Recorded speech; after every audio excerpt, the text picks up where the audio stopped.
peu de la politique du gouvernement dans ce sens? Alors, le dilemme est très simple.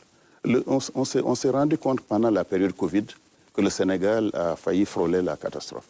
Nous sommes dit que si un pays veut être vraiment souverain, et c'est la doctrine du gouvernement, on veut être souverain.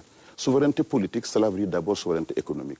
Et souveraineté politique, cela veut dire également souveraineté alimentaire. C'est-à-dire à partir du moment où vous n'arrivez pas à consommer, à produire ce que vous consommez, en réalité, vous n'êtes pas indépendant.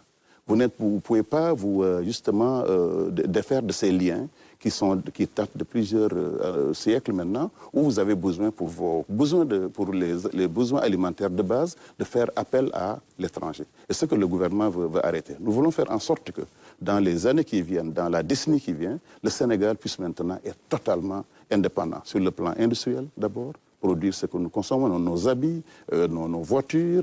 D'ailleurs, on est en train on va inaugurer dans les prochains jours des usines de montage de véhicules.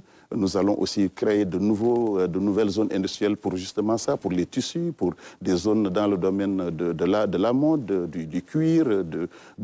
Bref, nous sommes en train de nous dire quels sont les 2500 produits importés que le Sénégalais consomme, qui sont des produits industriels, et comment faire pour justement qu'on puisse les produire et, en corollaire, justement créer des millions d'emplois. C'est ça la vision du gouvernement.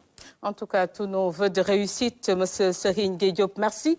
Je rappelle que vous êtes le ministre de l'Industrie et du Commerce. Merci. Merci beaucoup. D'avoir répondu à notre invitation. Merci. D'un coût de 700 millions de francs CFA.